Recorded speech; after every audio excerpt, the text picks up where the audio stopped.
तुझको ना देखूं तो जी घबराता है, देख के तुझको दिल को मेरे चैन आता है। वेलकम टू टॉक झाल मिष्टी विथ इप्सिता। আমি ইপসিতা, এখানে নো গালাগালি, নো কিস্তি, অনলি মস্তি। তো আজকের ভিডিওর শুরুতেই ইন্ট্রোডাকশনে এই গানটা কেন গাইলাম অবশ্যই বলবো, কিন্তু তার আগে বলি যে ভিডিওটা কি নিয়ে হচ্ছে। অবশ্যই ধবলার নতুন যে লেটেস্ট ব্লগ, সেই ব্লগটা দেখলাম। সেই ব্লগটা নিয়ে যা যা বলার সেটাই আমি বলবো। সবার আগে চলে আসি টাইটেল থাম্বনেল। পুরো কন্ট্রোভার্সি বোঝাই যাচ্ছে যে ওর চ্যানেলে এখন আর কেউ মানে ঘুরে আসতে চাইছে না, তাই জন্যই সেই পুরনো জিনিসগুলোকে ধরে ধরে টেনে টেনে ইচ্ছা করে করে এমন মিথ্যা টাইটেল থাম্বনেল সাজাচ্ছে যাতে লোকে একটু এসে দেখে। তবে এই যে পলিসিটা ক্লিকবেট অবশ্যই সবাই করে, কিন্তু সেই ক্লিকবেটের মধ্যে না একটা শালীনতা, একটা লিমিটেশন আছে। ক্লিকবেট দেখতে দর্শকরা ভালোবাসে যদি সত্যি সেরকম ভাবে করা হয়, কিন্তু ওর এটা সম্পূর্ণ নোংরামি। এই মানে বাচ্চা নিয়ে সন্তান, আমি কি আবার প্রেগনেন্ট, আমি কি আবার মা হতে চলেছি, এই সব নিয়ে যারা করে তাদের কিন্তু কোনোভাবেই দর্শক পছন্দ করে না। আর এই জিনিসটা আমাদের চোখে আঙুল দিয়ে কে বুঝিয়ে দিয়েছে? অবশ্যই আজকে এই যে গামলা, তার যে প্রধান দালাল, সে দিনের পর দিন এই জিনিসটাকে নিয়ে কণিকাকে বলতো। কণিকা অনেকবার নিজের জায়ের প্রেগনেন্সি নিয়ে বা ওদের আত্মীয় স্বজন অনেকেরই যারই কোনো সময় প্রেগনেন্সি একটুখানিও কোনো ঘটনা হয়েছে, তখনই ও সেটাকে সেরকম ভাবে লিখতো যাতে দর্শকরা মনে করে যে ও প্রেগনেন্ট কিনা। এই জিনিসটা কিন্তু ও অনেকবার করেছে, আর সেই জিনিসটাকে কড়া ভাষায় নিন্দা করেছে কে? এই গামলির প্রধান যে দালাল, সেই দালাল দীপ ভাই, সে। ঠিক আছে, তো আজ দেখবো, আজ বুঝবো যে এই দালাল, ও যদি সত্যি দালাল না হয় তাহলে ও এটাকে নিয়ে এই টিমকে ধুয়ে দেবে। দেখবো যেই ভাষায় যেরকম ভাবে কণিকাকে করেছে, আজকে ওকে ওরকম ভাবে ধুয়ে দেবে, তাহলে বুঝবো। আমি জানি এটা হবে না, হয়তো এখন আমার ভিডিওটা দেখে ও একটুখানি মানে এই গুরু চা তোকে না ফুল ছুঁড়ে মারবো, ওরকম করে ও টিমকে কিছু বললেও বলতে পারে নিজের লজ্জা থাকতে। যেরকম কুকুর যেরকম ল্যাজ দিয়ে নিজের পেছনটা ঢেকে নেয় যে বাই চান্স পেছন যাতে কেউ মেরে না দিতে পারে, ও ঠিক ওরকম ভাবেই হালকা করে একটুখানি লেপে দিয়ে চলে যাবে যে আমাকে যাতে কেউ না কিছু বলতে পারে। বাট ও যে কিরকম জিনিস সবাই বুঝে গেছে। ওর কাছে আর কেউ আশা করে না, যে কিনা নিজের মুখে স্বীকার করছে যে আমাকে যেটা বলতে বলা হয়েছে আমি সেটাই বলেছি। তার কাছে আর কি এক্সপেক্ট করবো, তাই না? তো যাই হোক, চলে আসি ভিডিওর মধ্যে। প্রথমেই টাইটেল থাম্বনেল তো গেল, এবার চলে আসি ভিডিওর মধ্যে। শুরু যখন হলো, শুরুতেই কারণ পুরো দেখে বোঝা যাচ্ছিল ক্লিপ পরা, পুরো মানে এমন ভাবে চেহারার ভাঁজ, সেটা দেখে কোনোভাবেই মনে হচ্ছে না যে ঘুম থেকে সবে উঠেছে। কোনোভাবে মনে হচ্ছে না, মনে হচ্ছে কোথা থেকে এসে জাস্ট নাইটিটা পরে ব্লগ শুরু করেছে। ও যখন ওই বাড়িতে রাত্রি যাপন করে তখন কিন্তু ও সেখানে মানে সকালবেলা সেই দাঁত মাজা থেকে শুরু করে, মানে সকালবেলা বাথরুম থেকে বেরিয়ে এসে দাঁতটা মাজা শুরু করে ও ব্লগ শুরু করে দেয়। এটা কিন্তু আমরা বরাবর দেখে এসেছি, ঠিক আছে? কিন্তু এখানে আজকে রান্না হয়ে গেল, তার সত্ত্বেও কিন্তু শুরু হলো না। কারণ যেই প্রথমেই যখন শুরু করলো বললো হ্যাঁ এই তো আজকে সকাল অনেক সকাল থেকে ব্লগ শুরু করেছি, তারপরেই হঠাৎ করে খেয়াল পড়ে গেল যে এই পেছনে তো ইয়েটা দেখা যাচ্ছে, ঘড়িটা দেখা যাচ্ছে, লোকে তো ধরে ফেলবে, এমনিতেই মিথ্যে কথা বলে সবাই জানে। তখনই বললো না, এখন তো বাজে 11:30 থেকে সকালবেলা থেকে ব্লগ শুরু করলো। সেটারও এক্সপ্লেন কি করলো যে আমাদের তো এখন কোনো তাড়ার ব্যাপার নেই। সত্যি কথা বলতে না, ওদের বাড়িতে এমন কোনো মানুষ আছে যার টাইমে কোনো কাজে যেতে হয়, ওরকম কোনো, ওরা ড্রাইভার ফ্যামিলি, যখনই আর নিজস্ব টোটো যখনই নিয়ে বেরোবে তখনই কাজ, যদি না মনে করে না নিয়ে বেরোবে তাহলে কাজ নেই। হ্যাঁ, ওদের ওরকমই সিস্টেম। ওদের বাড়িতে কোনো একটা ছোট বাচ্চা নেই যে কিনা টাইমে স্কুল যায়, স্কুল কলেজ করে, এরকম কোনো বাচ্চা নেই। তো সেখানে ওদের বিন্দাস লাইফ, মাজানি লাইফ। তো সেখানে ও এটাই বোঝাতে চাইছে যে আজকে ও কত খুশি, কত আনন্দে, যে এইরকম একটা লাইফই তো চেয়েছিল, যে লাইফে কিনা ওর কোনো বাধ্যবাধকতা থাকবে না যে সকালবেলা উঠে আমাকে ব্লগিংটা শুরু করতে হবে, কারণ আমার দর্শকরা বসে আছে আমার জন্য, যে এই টাইমে যেরকম সিরিয়ালের জন্য আমরা জানি যে এই সিরিয়াল সকাল 8টায় হবে, আমরা 8টায় চলে আসবো দেখবো, সেই রকম ভাবে নিয়মানুবর্তিতা ভাবে কিন্তু সন্দীপরা একটা সময় ব্লগ দিত, যেটা কিনা এখনো অনেকেই করে। তার মধ্যে ইনসাইড আউট আমার খুব ফেভারিট, ইনসাইড আউটটা একদম টাইম ঘড়ির কাটা চলে আসলো ওর সৌগন্ত সামনে। তো এখানে ওর সেটা ভাল লাগতো না, ওর সেটা কোনো মতেই ভাল লাগতো না। এখানে এখন ও যখন খুশি ওর মনে হচ্ছে তখন ও করছে, ডিসিপ্লিনের কোনো ব্যাপার নেই, ঠিক আছে। তো এটা যার যার ব্যাপার, এখানে আমি এটার জন্য আমি ওকে কোনোভাবে দোষারোপ করতে পারবো না, এখানে দোষারোপের জায়গা নেই, কারণ কাজটাই এরকম, আমরা যখন খুশি তখন করতেই পারি, কিন্তু একটা ডিসিপ্লিনের মধ্যে চলা, যেই ডিসিপ্লিনের কথা কিন্তু বারবার করে এই ঘোড়ামুখী বলে যে এইটা কোনো লাইফ নাকি ডিসিপ্লিন নেই। এই যে আজকে যাদের পা চাটছে, যাদের পায়ের তলায় গড়াগড়ি খাচ্ছে, তাদের লাইফটা কিন্তু কোনো ডিসিপ্লিন নেই, কিন্তু সেটাকে আজকে মানে দালালির এমনই মহিমা, তাকে গ্লোরিফাই করতে হচ্ছে, কি বলবো। তো যাই হোক, সেখানে বললো যে এই যে আজকে এখন খিচুড়ি, তার মানে দেখুন সকালবেলা খিচুড়ি কিন্তু হয়ে গেছে, খিচুড়ি হয়ে গেছে, উনি বসেছেন খেতে, কারণ উনি ওখানে ছিলেনই না, যদি থাকতেন তাহলে খিচুড়ি যখন তৈরি হচ্ছিল তখনই কিছু একটু এই যে মা এখন কেটেছে গাজর, মা এইটা কেটেছে, মা ওইটা কেটেছে, এই যে শুরু করেছে বলতো, কিন্তু বলেনি, কারণ ও খিচুড়ি হয়ে যাওয়ার পরে বাড়ি এসে পৌঁছেছে, ঠিক আছে। তো খিচুড়ি খেতে খেতে মামুনি আমাদের বললো যে আমি তো লঙ্কা খাই না, না না না, ও লঙ্কা খায় না, ও লঙ্কা চাটে। তো যাই হোক, তারপর দেখলাম যে সিনটা, সেটা হচ্ছে যে কতগুলো বাচ্চার সাথে আমাদের বাড়ি চুরি, আমাদের বাড়ি সাইকেল চুরি করেছে, সাইকেল চুরি করে নিয়ে যাচ্ছে বলে খুব একটা মানে একটা নিজেকে বাচ্চা বাচ্চা সাজানোর চেষ্টা করলো। তো সবচেয়ে বড় চোরকে তো নিজের বাড়িতে ঘরে ঢুকিয়ে রেখেছে, নিজে ঘরে ঢুকিয়ে রেখেছে চোরকে। তো যে চোর কিনা মানে কি বলবো, সবার আগে কবিতা চোর, তারপর হচ্ছে গিয়ে তেল চোর, বাজারের পয়সা চোর, লোহা চোর, বন্ধু বান্ধবের প্যান্ট জুতো জামা চোর, মোবাইল চোর, সবচেয়ে বড় কথা হচ্ছে একজনের বউ চোর, একজনের মা চোর।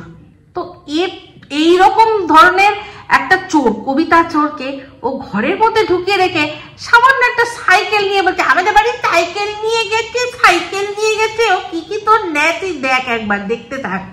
তো যাই হোক, তারপর শুরু হয়ে গেল রান্না বান্না। কি না বৌমনি ভালোবাসে ছোট ছোট মাছ, ওকে বড় মাছ দিয়ে দেখ না। ভালোবাসে কি রে, ভালোবাসে, ভালোবাসার নাম দিয়ে কেন ওকে তোরা এরকম ভাবে চাপাস? নিজেরাই তো বলিস যে কত দুস্থ ফ্যামিলি থেকে এসছে, ওর বাবা মা খাওয়াতে পারে না। তো তোরা শেখা, তোরা শেখা, তোরা শেখা খাওয়ানো ওকে। বড় বড় মাছ এনে দেখা, তো একদিন ভেটকি এনে দেখা, ভেটকি পাতুরি, ইলিশ মাছের ভাপা, চিতল মাছের মুইঠা, চিতল মাছের এত বড় পেটি, কই মাছ, তেল কই, এই সমস্ত কিছু, গলদা চিংড়ির মালাইকারি, সব করে করে দেখাবি। তো দেখবি, দেখাবি যে ও খেতে ভালোবাসছে না, ও খাচ্ছে না, ভিডিও করে দেখাবি। যে কটা মাছের নাম বললাম, পাবদা মাছ, এরকম বড় সাইজের পাবদা মাছ, বোয়াল মাছ, সব এনে ওকে করে খাওয়াতো, দেখতো খায় কিনা। অবশ্য তোদের হাতের রান্না যা জঘন্য, সেটা নিয়ে আমি কোনো দায়িত্ব নিতে পারি না, বাট এখন অনেক জায়গা আছে, বড় বড় রেস্টুরেন্ট আছে, সেখানে এই ধরনের মাছগুলো খুব সুন্দরভাবে তারা বিক্রি করে। যা তো কলকাতায় তো ঘুরতে নিয়ে আসিস, কলকাতায় অনেকগুলো রেস্টুরেন্ট আছে, সেখানে নিয়ে গিয়ে ওকে খাওয়াতো, দেখতো খায় কিনা, দেখি ও খায় কিনা। অসভ্য কোথাকার, ওকে মানে খাওয়াবে না বলে ও তো শুধু ছোট মাছ ভালোবাসে, ছোট মাছ ভালোবাসে। তো যাই হোক, এই গরিব ঘরের মেয়েটাকে যেভাবে খুশি ওরা মানে যেভাবে খুশি পারে ইউজ করছে, বিক্রি করছে। তো সেখানে দেখলাম তৈরি হচ্ছে ঘুগনি। ভাই ঘুগনি তৈরি করতে গিয়ে দেখি অমাবস্যা, দেখি মানে কার কোথার থেকে একটা বাটখারা, আমার মনে হয় যে ওদের বাড়িতে আসে না মাছ বিক্রি করতে, তারপর হচ্ছে গিয়ে সবজি বিক্রি করতে, তাদেরই কারোর কোথার থেকে মনে হয় চুরি করেছে বাটখারা। কারণ নাহলে ওদের বাড়িতে ওরা কি এমন করে যার জন্য বাটখারা প্রয়োজন পড়ে, তাই না? ওদের বাড়িতে তো বাটখারা থাকার কোনো কথাই নাই, ওদের বাড়িতে এমন কিচ্ছু বিক্রি হয় না যার জন্য দাড়ি পাল্লা বাটখারা এগুলো থাকার দরকার। কোথাও না কোথা থেকে, কোনো জায়গা থেকে, কোনো দোকান, ওই সবজিওয়ালা, মাছওয়ালা, কারোর কাছ থেকে বাটখারা চুরি করে নিয়ে এসছে। ভাই রে ভাই, কি ফ্যামিলি মাইরি, মানে বলিহারি যায়। তো সেই চুরি করা বাটখারা দিয়ে দেখলাম কি যেন একটা থেতো করছে আমাবস্যা। আর তারপরেই দেখলাম আমাদের টিন যে ছুরি দিয়ে কাটছে পেঁয়াজ। আর সেই সময় গুনগুন করছিল এই গানটা, যে গানটা আজকে আমি ইন্ট্রোডাকশনে গাইলাম। তবে আমি যে লাইনটা গাইলাম সেটা না, ভেতরকার অন্তরার একটা লাইন। আর যেভাবে ও গানটা গাইছিল, হ্যাঁ, এই গানটা সম্পর্কে আপনারা কতটা জানেন আমি জানি না। এটা একটা বাচ্চা তার বাবা দুজনে মিলে গান। বাচ্চা মা বাবা এরকম করে একটা, মানে বাচ্চাকে নিয়ে সাধারণত এইগুলো অনেক রিলস তৈরি হয়েছে, বাবারা করেছে, মারা করেছে, যে তুঝকো না দেখু তো জি ঘাবড়াতা হে। তো আমি যখন এটা শুনলাম ফার্স্টে ওর গলায় গুনগুন করছে, তখন আমি ভাবলাম যে এটা কার জন্য করছে, এটা কার জন্য করছে? ও কি তার মানে নিজের ছেলের কথা মনে করছে? তারপরেই ওর গলার যে টোনটা দেখলাম, তাতে বুঝলাম যে হবে না, হতে পারে না, যে কিনা এতগুলো মাস পর গিয়ে গেল, ওর ছেলে যেখানে আছে সেখানে ছেলেকে একবার দেখতে চাইলো না, ও ওখানে ছেলেকে মিস করলো না, তাহলে এখানে বসে কি মিস করবে? তো কখনোই ওটা ওর ছেলের জন্য গাইছে না। হ্যাঁ, হতে পারে এই যে বললাম না, ও এক জায়গা থেকে এসে এখানে আজকে জয়েন করেছে, ভিডিও করবে বলে, ব্লগ করবে বলে, ভালো কন্টেন্ট করবে বলে, হয়তো যেই বাড়িটা ছেড়ে এসছে সেইখান থেকে ওই কবিতা চোর হয়তো সেখানে আছে, তাকে মিস করে করে হয়তো গানটাও গাইছে। আর না হলে নিছকই কন্ট্রোভার্সি, যেটা ছাড়া এখন ওর পেটে ভাত জুটবে না। কারণ ওর ওই ফোকলা ওর ক্ষমতা নেই। ওর ক্ষমতাও ঠিক এই আমাদের ভেড়ুর মতো। ভেড়ুর যেরকম ইনকামে জল গরম হয় না, তেমনি এরও ইনকামে কিচ্ছু গরম হয় না। জল তো দূরে থাক, মানে গ্যাসটা পর্যন্ত জ্বলবে না ও যা টাকা ইনকাম করে। তাহলে ওকেই সবকিছু জোগাড় করতে হচ্ছে। ভাবুন, আজকে যে কিনা ব্লগিং করবে না, মানে কিচ্ছু করবে না, করতে চায় না, বসে বসে খেতে পছন্দ করে, তাকে আজকে এতগুলো মানুষের পেটের ভাত জোগান দিতে হচ্ছে। কেন? শুধুমাত্র নিজের শরীরের জ্বালা মেটানোর জন্য। হায় রে হায়, কি কপাল। তো যাই হোক, এবার যে সিনটা দেখলাম সেটা হচ্ছে গিয়ে যার জন্মদিন সেই আর কি বসে চুনো মাছ বাচ্ছে, কি না, সে নাকি চুনো মাছ খেতে ভালোবাসে সেই জন্য। তো সেখানে এবার এই যে কোনো এক গাঁয়ের বধূ, এত বছর যে গাঁয়ের বধূ বলে সবার কাছ থেকে ভিউজ নিয়েছে, কত সুন্দর বধূ বলে, একটা মাছ চেনে না। ফলুই মাছ হাতে নিয়ে বাবাকে জিজ্ঞাসা করতে হচ্ছে যে এটা কি মাছ বাপি, এটা কি মাছ। সে তো প্রথমে পারছিল না, সে আরেক যন্ত্র, সে তো পাচ্ছিল না, তারপর কোনো মতে বুঝলো। তবে যে মাছটা হাতে সবার আগে যেই মাছটা দেখে ওর চোখ একেবারে দাঁড়িয়ে গেছে, তার শেপটা কিন্তু দেখেছিলেন? শেপটা কিরকম? একদম এরকম লম্বা মতো, সরু মতো, গোল মতো। কি ভাবছেন? হ্যাঁ, ওই যে ল্যাটা মাছের মতো খানিকটা। বাট ওই মাছটা আমি যতদূর জানি ওটা পাকাল মাছ। অনেক নামই হয়তো ডাকতে পারে, বাট আমি যে যতদূর জানি ওটা পাকাল মাছই বলে। ওখানে একটা মাছ, কি মাছ আছে, প্রত্যেক কটা মাছ আমি দেখে বলে দিতে পারবো ওটা কি মাছ। তো ওই গাঁয়ের বধূ সত্যিকারের যারা বধূ হয় তারা আলাদা, এই হচ্ছে ফেক গাঁয়ের বধূ ছিল। এই ফেক ছিল কতটা, এটাই হচ্ছে আপনারা বুঝুন কাকে এত বছর ধরে ভালোবাসা দিয়েছেন। একটা মাছ চেনে না, তাহলে বুঝুন কতটা অত্যাচারিত হলে একটা মেয়ে তার শ্বশুর বাড়িতে এত বছর সংসার করেছে, এত অত্যাচারিত বধূ, কিন্তু একটা মাছ চিনতে পারেনি। কারণ তার শাশুড়ি মা কোনোদিনও তাকে দেয়নি যে তুমি বসে বসে চুনো মাছ ভাজো, চুনো মাছ কাটো। এই যদি আগেই দিয়ে দিত, সন্দীপদের বাড়িতেও কিন্তু চুনো মাছ অনেক হয়েছে। তাহলে ভাবুন, যদি মানে অত্যাচারী শাশুড়ি কোনোদিনও বৌমাকে এক ঝুড়ি চুনো মাছ দিয়ে বসিয়েই দেয়নি যে দেখ বাছ কাট, চুলবেটি কাট বাছ, যদি সত্যি চুল ধরে নাড়িয়ে দিত না, তাহলে একদম ঠিক থাকতো। এই ধবলাকে অতিরিক্ত আশকারা দিয়েছে বলে আজকে এই ফল। তবে সব ফল একটা না একটা সময়, সেই ফলের থেকে যখন রস বেরিয়ে যায়, পুরো নিংড়ে যায়, পুরো শুকিয়ে যায়, তখন সেই ফলের যে কি পরিণতি হয় সেটা ও বুঝবে, এখন না, এরপর বুঝবে। তো যাই হোক, তারপর দেখলাম দৃশ্য যে রান্না হচ্ছে মাংস। আমি ফার্স্টে ভাবলাম বাবা এখানে মনে হয় খাসির মাংস কষানো হচ্ছে, কারণ একজন তো বলেছিল আমি মুরগির মাংস খাই না। তো তারপর আমার মনে হচ্ছে এখন ওকে বলেছে চল হাট, হারামে খায়, কোনো কাজ নেই, তোর জন্য আবার রোজ রোজ খাসির মাংস। ওই প্রথম 1-2 দিন দিয়ে দিয়েছে, তারপর মনে হয় অশুভ শক্তি বলেছে আমি অস্ট্রেলিয়ান খাবো, আমি অস্ট্রেলিয়ান খাবো। তুই খাচ্ছিস আমার মেয়ের পয়সায়, যেটা দেবে সেটা খাবি। বেশি ভ্যান ভ্যান করবি তো সোজা বেরিয়ে যাবি। হ্যাঁ, একদম ঘোড়ার চেপে ঘোড়া তোর একটা ঘোড়া পুষেছিস না, সেই ঘোড়ায় চেপে টাক বাক করে ঘোড়ানাসে চলে যা, বুঝলি? যেটা দেওয়া হবে চুপচাপ খাবি, চুপচাপ প্ল্যানে কা ওগুলা। ওকে, তো যাই হোক, আজকে তো একদম সকাল সকাল উঠেই ঘুম থেকে উঠেই একেবারে ধবলা ব্লগ শুরু করেছিল। এতই মানে ও মানে একেবারে সকাল থেকে ব্লগ শুরু করেছে যে বাড়িতে ছিল, অথচ জানতেই পারিনি যে মিষ্টি এসছে বাড়িতে। মিষ্টি আনা হয়েছে, এমনকি দই আনা হয়েছে। তো যেখানে এবার বললো কি যে খায় না ও খায় না মিষ্টি, ওর জন্য মিষ্টি এনেছে। মানে ওর এই যে ধবলার পয়সাগুলো কিভাবে মিসইউজ করছে সেটা বুঝিয়ে দিল। তারপর দেখুন দই এনেছে, দই কি নিয়ে এসছে? মিষ্টি দই এনেছে, যেখানে কিনা মেয়ে কিন্তু টক দই খেতে ভালোবাসে। আর এদিকে যে বাতকুল্লায় ওকে এত অত্যাচার করা হতো যেই বাড়িতে, সেই বাড়িতে কিন্তু টক দই ছাড়া কোনো কিছু ঢুকতোই না। তখনকার টক দই দিয়ে ভাত খাওয়া, সেইগুলো কিন্তু এখন এর দালালকে দিয়ে বলায় যে ও নাকি ও কোনো কিছু মাছ খেতে পারতো না, সেই জন্য শুধু টক দই দিয়ে মাছ মানে ভাত মেখে খেত। আজকে এখানেও তো বাটা মাছ আনা হয়েছে। কেন?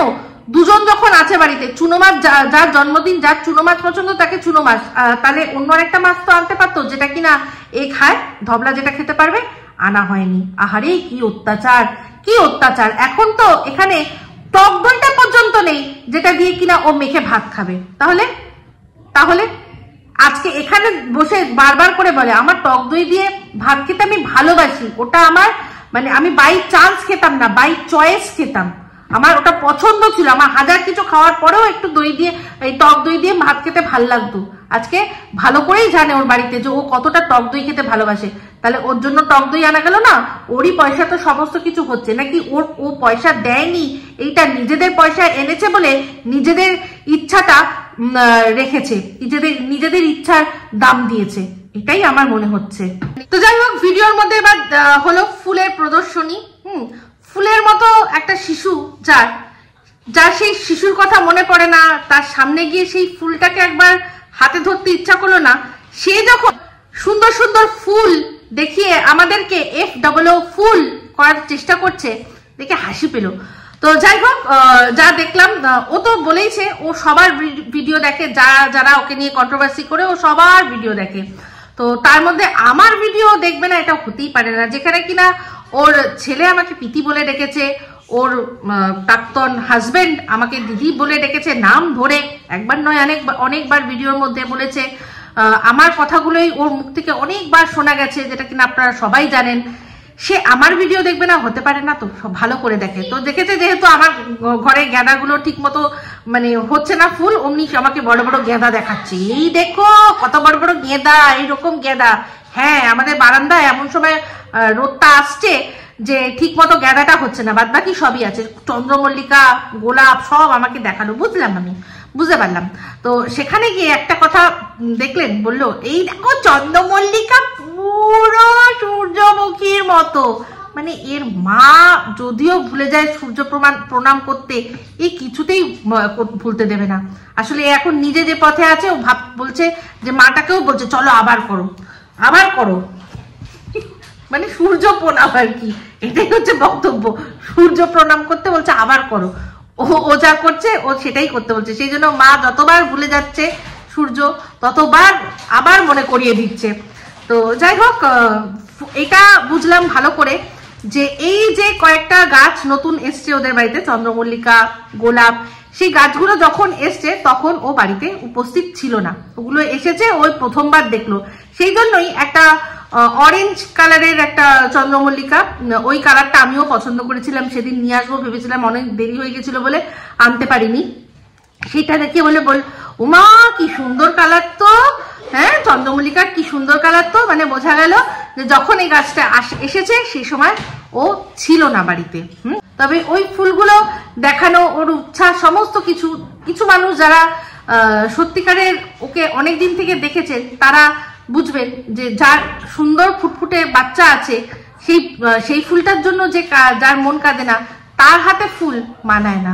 তো যাই হোক, তারপরে যে দৃশ্যটা দেখালো সেখানে হচ্ছে গিয়ে বললো চুলগুলো সামনে এরকম কুচকে কুচকে আছে। আমি এর আগেও আপনাদের বলেছি আর আবারও বলছি যে এই চুলগুলো ওরকম ভাবে কুচকে যায় তখনই যদি বাইক বা টোটো এইসব কিছুতে রাইড করে, বিশেষ করে বাইকেই এটা হবে, টোটোতে হবে না। কারণ ভালো করেই জানেন টোটোতে যখন ও বসে তখন ও হাওয়ার ঠিক উল্টো দিকে বসে যাতে কিনা ওর গায়ে হাওয়াটা না লাগে। তো এটা বাইক বা স্কুটিতে চড়ে আসার ফল। আমি জানি এটা বাইক, ওই ফোকলার বাইকে করে এসছে, সেই জন্যই ওই চুলগুলো এরকম কুচকে কুচকে যায়। তো সেটা ঢাকতে গিয়ে বললো কি যে সকাল থেকে চুল আঁচড়ানো হয়নি, তো তাই না, যেখান থেকে আঁচড়ানো সেখান থেকে আঁচড়ানোই হয়েছিল, তারপর বাইকে বসার পর ওটা ওরকম হয়ে গেছে। তো যাই হোক, চুল বিটি এখন চুল খুলে দিয়েছে, বলছে চুল তো একবার বাঁধলে তারপর খুলতে ইচ্ছা করে না, যখন খুলেছি আর ভাল লাগছে না, এত যখন প্রবলেম চুলটা, চুল নিয়ে এত চুলোচুলি না করে নাড়া হয়ে গেলেই পারে, তাই না, তাহলে আরো কোনো ঝামেলা থাকবে না। তো যাই হোক, খেতে দেওয়া হয়েছে, বৌমনিকে দেখলাম থালা সাজিয়ে দিয়েছে, সেখানে পেঁয়াজ কলি দিয়ে বেগুন দিয়ে করেছে। পেঁয়াজ কলিটা মুখে উচ্চারণই করতে পারলো না, চুনো মাছ কি দিয়ে করেছে, আর চুনো মাছগুলো থেকেই বেছে বেছে বড় বড় সাইজের পুঁটি মাছ ছোট সেগুলো ভেজে দিয়েছে। আর রসকসহীন ঘুগনি দেখলাম, যার মধ্যে একটু মানে ঝোল নেই, শুধু মটরগুলো এরকম করে তাকিয়ে রয়েছে। যাই হোক, করে দিয়েছে। পায়েসটা দেখে মনে হলো ভালো হয়েছে হয়তো, আর এর চেয়ে বেশি কিছু বলতে পারলাম না। বাটা মাছের ঝোলটা মাগো মা, বাটা মাছের ডাল মনে হলো। তো একটা জিনিস বললো যে ও তো ছোট মাছ খেতে ভালোবাসে, ও কাঁটাযুক্ত মাছ খেতে ভালোবাসে। আবারও বললো ও কাঁটাযুক্ত মাছ খেতে ভালোবাসে। কাঁটাযুক্ত মাছ ইলিশ মাছ, ওকে ইলিশ মাছ খাওয়া খুব কাঁটাযুক্ত ভালোবাসে। চিতল মাছের পেটি না খাইয়ে গাদাটা খাওয়া, ভর্তি কাঁটা, দেখ তো খায় কিনা। ট্যাংরা মাছ খাওয়া, ট্যাংরা মাছ 500 টাকা কেজি, অনেক কাঁটা, দেখি ও খায় কিনা। ও ট্যাংরা মাছ তো নিজেও খেতে পছন্দ করে, ওই বলেছিল দেশি ট্যাংরা গুলো খেতে ভালোবাসে। তো চুনো মাছ খাওয়াবে বলে সেই জন্য, বড় মাছ খাওয়াবে না সেই জন্য ওকে বলছে যে ও নাকি কাঁটাযুক্ত মাছ খেতে ভালোবাসে। তো যাই হোক, একটা জিনিস ভাল লাগলো আজকে, অশুভ শক্তি আজকে যে লুঙ্গি পরে ভুঁড়ি বার করে গা দেখিয়ে বসেনি, ভাল লাগলো। অবশ্য এই শীতের সম্ভাবনা, ওটা ওনার কোনো চরিত্র পরিবর্তন হয়নি, শুধুমাত্র ওয়েদার পরিবর্তনের কারণেই ওনার শরীর ওই মানে যা হোক ওটাকে ঢাকা আর কি। তো দেখলাম সেখানে বসেছে, তো তার মধ্যে বলে দিল নাকেরটা, বিয়ের নাকেরটা ভেঙে গেছে নাকি, গরিব ঘরের মেয়ে তো, মা বাবা যেটা দিয়েছে পলকা দিয়েছে তো ভেঙে গেছে, সেই জন্য ওর বাবা একটা সোনার জিনিস, সোনার নাকের দিয়েছে। অতীব জঘন্য দেখতে, অতীব মানে একেবারেই দেখতে ভালো না, যে নাকেরটা যেটা দিয়েছে, অনেক সুন্দর সুন্দর নাকের পরা যায়। তো যাই হোক, নিজের মেয়ে কিন্তু ছোট্ট মটর ডালের মতো পড়ে আছে। কিন্তু এখানে যে আমরা বড় বড় দেখতে, বড় যে দেখো আমরা কত ভালোবাসি, বড় দেখে একটা নাক ছবি দিয়েছে। নাক ছবি কখনো বড় ওরকম দেখতে ভালো লাগে না, ওই রকম যদি দেওয়া হতো তাহলে দুটো কানের ওরকম দিতে পারতো, তাই না। তো যাই হোক, এই যা দেখলাম সেখানে বললো যে হ্যাঁ এই তো জন্মদিন হলে ভালোই হয়, আমাদেরও দুটো খাওয়া হয়। এরপর আমি চলে আসি সরাসরি ওই কেক কাটিং নিয়ে। তো কেক যখন দেখালো তাতে দেখলাম যে হতভাগীর নামটা পর্যন্ত লেখার, মানে যে কেকের মধ্যে যে নাম থাকে একটা, সেটুকুও লেখেনি, জাস্ট নিতে হয়। বুঝতে পারলাম যে সম্পূর্ণ দায়সারা ভাবে নিয়ে চলে এসছে। তো ওর বড় তো নেই এখানে, ওর বড় কাজে গেছে। তো জানি না এই মেয়েটি কত বছর মুখ বোঝে এগুলো সহ্য করবে। এখন তো সবে কয়েক মাস হয়েছে না, এখন রঙিন দুনিয়া। এইটাই যদি 5 বছরের জন্মদিনে বর না থাকতো তাহলে দেখতেন ও তারপরেই ফোন নিয়ে হাত খুলে বসে পড়তো কার সাথে পরকিয়া করা যায়। কারণ আমি সুখী না, আমার জন্মদিনে আমার বর আমাকে সময় দেয় না, এই ধরনের কথাবার্তাগুলো উঠতো, যেগুলো কিনা এখন এই ধবলা বলেছে। যাই হোক, কেক কাটিং এ বললো যে অনেকেই আছে, কিন্তু কেউ ভিডিওতে মুখ দেখালো না, কেউ আসলোই না। আদৌ তারা এসেছে না এসেছে সম্পূর্ণ একটা কোয়েশ্চেন মার্ক, ঠিক আছে। তো তারপর বললো কি কেক খাওয়া দাওয়া হলো। তো সেখানে তারপর বললো যে রান্না বান্না সব হয়ে গেছে, এবার খাওয়া দাওয়া করে ব্লগটা এন্ড করে দেবে। সব শেষে একটাই কথা বললো যে গুজবে কান দেবেন না। তো এই কথাটা যেটা বললো সেইটাই আজকে আমার ভিডিওর ক্লাইম্যাক্স। কারণ ওর ভিডিওর যে ক্লাইম্যাক্স, যে অংশটা সবচেয়ে বেশি মানে যেটাতে অ্যাটেনশন আমার আকৃষ্ট করেছে, সেটাকেই ক্লাইম্যাক্স হিসেবে আমি বেছে নিচ্ছি। সেটা কি না, ও ওর ননদিনীর সম্পর্কে কিছু কথা বললো। কোন ননদিনী? ভাববেন না কিন্তু যে ব্যাঙ্গালোরে থাকে, না না না, সে নয়।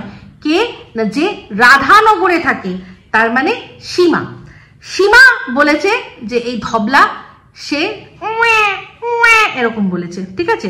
তো সেটা নিয়ে বললো যে তো আমি তোর কানে কানে গিয়ে বলে এসছি, আমি তোর কানে কানে গিয়ে বলে এসছি, সেই জন্য ওই কথাগুলো বলছে। তারপরেই বললো যে গুজবে কান দেবেন না, আমার সম্পর্কে অনেক কিছু রটিয়ে বেড়াচ্ছে, আমার সম্পর্কে অনেক কিছু রটিয়ে বেড়াচ্ছে, আমার যে হবু ননদ। তো যাই হোক, ওর হবু ননদ সীমা কি করে হলো আমি বুঝলাম না। মানে ওর কি আবার সন্দীপের সাথে বিয়ে হচ্ছে যে ওটা ওর হবু ননদ হবে? যখন একবার বিয়ে হয়েছিল তখন কিন্তু রুমালি ননদ হয়েছিল, যে কিনা ব্যাঙ্গালোরে থাকে, তাই তো? তাহলে ওর কি আবারও ও ভাবছে সন্দীপের সাথে বিয়ে হবে, যে সীমা ওর হবু ননদ হয়ে গেল? তো ভিডিওর মধ্যে একদম শেষে যে কথাগুলো বললো, তার মধ্যে একটা কথার সাথে আমি সম্পূর্ণভাবে সহমত পোষণ করি। কি বললো? যে ওদের ওখানে ওরা সবাই খুনি, কি না এই খুনি করছি, তেখুনি করছি, এই খুনি তো ওই খুনি, যেভাবে বললো হ্যাঁ অ্যাকচুয়ালি সবকিছু শেষে আমাদের খুনি থাকে। হ্যাঁ, সেটা না বললেও চলতো। বাদ করলে সেই যে নিয়ে একটা কি যেন বলে কলসি নিয়ে যে তেড়ে গেছিল, তারপর আর যা যা শুনেছি, নোড়া নিয়ে, কখনো বেলুন চাকি নিয়ে, যা যা শুনেছি তাতে ভালো করেই জানি যে এগুলো পুরো রক্ত থেকে এসছে, এরকম মানে শরীরের মধ্যে এরকম রক্ত না থাকলে, ওই খুনি রক্ত না থাকলে এই জিনিসগুলো হতে পারে না। তো যাই হোক, তুমি যে দালালকে লাগিয়েছো, সে সন্দীপকে যে ভাষায় অ্যাটাক করছে তোমাকে খুশি করার জন্য, সেই ভাষায় আমি তোমাকে দেব না। কারণ তোমার রক্ত, তোমার বংশ, তোমার পরিচয় তুমি নিজেই দিচ্ছ। আর সেও অন্যের বাবা মাকে, মানে সন্দীপকে ওরকম ভাবে বিশ্রী ভাবে মুখ চোখ একই, তো পুরো দেখতে মদ্দা বেটা ওকে।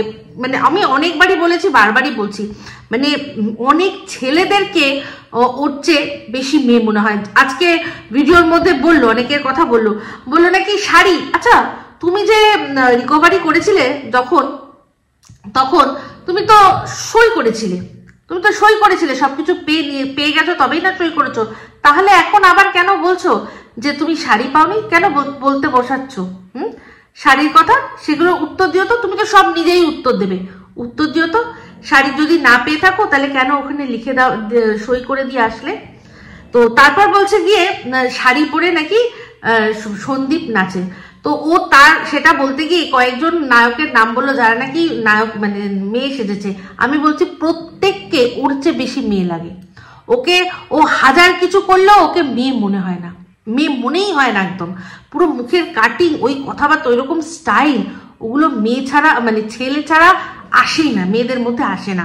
তো যাই হোক, যেটা বলছিলাম তার মধ্যে হচ্ছে এবার হচ্ছে আসল কথা। সেটা হচ্ছে কি না, ভিডিওর মধ্যে তুমি সীমাকে ননদ বলে মেনেই নিলে। হ্যাঁ, তো যেটা নিয়ে আমি বলতে শুরু করেছিলাম যে তাহলে কি রাধানগরের রাস্তা দিয়েই তুমি বাতকুল্লা এবার পৌঁছানোর চেষ্টা করছো? চেষ্টা তুমি কি করছো আমি জানি না, তবে এটুকু বুঝতে পারছি, এই যে তোমার উপায় নেই, সীমাকে স্বীকার করা ছাড়া কোনো উপায় নেই। অনেক কিছু বললে শুনলাম কানে কানে, ও মা, সীমা বললো একটা না দুটো নাকি আছে, এই যে পর যে দুজন চলে গেছে, এক হচ্ছে তোমার দিদুন আর এক হচ্ছে সীমার শাশুড়ি, তারা দুজনে নাকি আবার কাম ব্যাক করতে চলেছে। নাম ধামও নাকি সব শেখা, মানে তোমার সমস্ত কিছু ভাবাটাবা হয়ে গেছে, সব নাকি তুমি বলেছো সীমার কাছে। অবশ্যই সীমার ভিডিও যখন আসবে সেগুলো সব জানবো আমরা, হাম লোক। তো দর্শকদের জন্য একটা স্ক্রিনশট শেয়ার করছি, সেটা দেখলেই বুঝতে পারবেন যে এই যে রায়বাঘিনী ননদিনীকে কত ভালোবাসে। তো এখানে একজন জিজ্ঞাসা করেছে ওকে, ভিডিওর মধ্যে প্রশ্ন করেছে কমেন্ট করে, সেখানে যাকে দিদি বলেছে তাকে উত্তরে লিখেছে, তার সম্পর্কে লিখেছে পতিতা। বাবা, সত্যি পতিতা, তাই না? তুমি দেখেছো পতিতা যারা করে, পতিতাবৃত্তি যারা করে ওকে করতে দেখেছো? ব্যাপারটা কি বলতো, সীমাকে যতই পতিতা পতিতা তোমরা বলো না কেন, ও পতিতালয়ে মানুষ হয়েছে, ওইখান থেকে পতিতালয় থেকে বাড়িতে এসে গৃহিণী হয়েছে। আর তুমি যাকে দিভাই বলেছো সে কি বলতো একটা সুন্দর ফ্যামিলিতে, মানে একটা বাড়ি থেকে এসে একটা সুন্দর ফ্যামিলিকে পতিতালয়ে তৈরি করেছে। ওদের মধ্যে ডিফারেন্সটা এটাই, ডিজিটালি পতিতাবৃত্তি ও করে। নাহলে দেখো না, তোমার বন্ধুকে ফোন করে কখনো বলতে পারে আমাকে তো এখন আর মনেই করো না? কখনো করে? এইগুলো, এই ধরনের কথাবার্তা কে করে? কোনো পতিতার বাড়িতে যদি অনেকদিন পর তার কাস্টমার আসে, তাকে বলে আমাকে তো ভুলেই গেছো, তাহলে কি পাশের চম্পার সাথে গেছিলে নাকি? এইরকম ধরনের কথাবার্তা দেখবে সিনেমার মধ্যেই থাকে। তো তোমার ওই যে ডিজিটাল পতিতা আছে, তোমার দিদি ভাই, তোমার দালাল দিদি ভাই, না না ননদের কথা বলছি না, তোমার যে দালাল দিদি ভাই, তাকে লিখো, তাকে লিখো, সে আসল পতিতা, মনে প্রাণে পতিতা, বুঝলে? গুজবে আমি কান দেব না, গুজব রটাবো না, কিন্তু গুজব আমি শুনবো, সেটা নিয়ে কথা বলবো, কিন্তু গুজব ছড়াবো না, ঠিক আছে? তো তাই জন্য সরাসরি জিজ্ঞাসা করছি, তুমি তো নিজেই বলেছিলে যে তুমি নিজেই এই কবিতা চোরের সম্পর্কে সমস্ত আপডেট দেবে। এবার তুমি বলো তো, যে তোমাকে, তোমার কমেন্ট বক্সে প্রচুর কমেন্ট আসছে, প্রত্যেকটা মানুষ তোমাকে সরাসরি জিজ্ঞাসা করছে যে তুমি শাখা সিঁদুর কার নামে পড়ো। তুমি যদি মানে এর আগে তুমি একটা সময় যখন এই বাড়িতে এসেছিলে, তখন কিন্তু শাখা সিঁদুর সমস্ত মুছে দিয়ে তোমার যে এও স্ত্রী এর যা যা চিহ্ন আছে সেগুলো সমস্ত কিছু নিজের শরীর থেকে সরিয়ে দিয়ে তুমি একেবারে কুমারী মেয়ের একটা রূপ ধারণ করেছিলে। সেই রূপে অনেক দিন ছিলে, আমরা সবাই দেখেছি। সেখানেও তোমাকে লোকে বলেছে যে কি রে বাবা, এর ডিভোর্স হয়নি, এ এখনই সিঁদুর টিঁদুর সব তুলে দিয়েছে, এখনই সিঁদুর টিঁদুর সব তুলে দিয়েছে বলেছিল তো। তাহলে আবার যখন তুমি নতুন করে সিঁদুর পরছো, তখন তোমাকে নিশ্চয়ই লোকে একটা প্রশ্ন করবে, আর সেই প্রশ্নটা একেবারে ভ্যালিড, তাই তো? তো তোমার যে রাধানগরে যে ননদিনী থাকে, অবশ্যই সে তো তোমাকে অনেক বেশি ভালোবাসে, বাট তোমার সম্পর্কে অনেক কথা কিন্তু তোমার এই ননদও বলে, এই ননদও বলে। তো তোমার ছেলের মুখে আমার নামও শুনেছো, তোমার বরের মুখে প্রাক্তন, সবই প্রাক্তন, না ছেলের কথা বলছি না, বাট বর তো প্রাক্তন, তাই না? তো তার মুখেও অনেকবার আমার নাম শুনেছো। তো তাহলে আমাকে এবার এই প্রশ্নটার উত্তর তো তুমি দাও তো। তোমার ওই ননদকে তো উত্তর দিলে, এই ননদকে উত্তর দাও, কারণ শুধু তো মানে এদেশ ওদের সব দেশ থেকে কথা বলছে, যারা সনাতন ধর্মী নয়, যারা কিনা অন্য ধর্মী, মানে ইসলাম, অনেকে আছে, তুমিও জানো, তোমার দর্শক, আমাদের সবার দর্শক, প্রচুর দর্শক বাংলাদেশ থেকে আছে যারা কিনা ইসলাম ধর্মে বিশ্বাসী।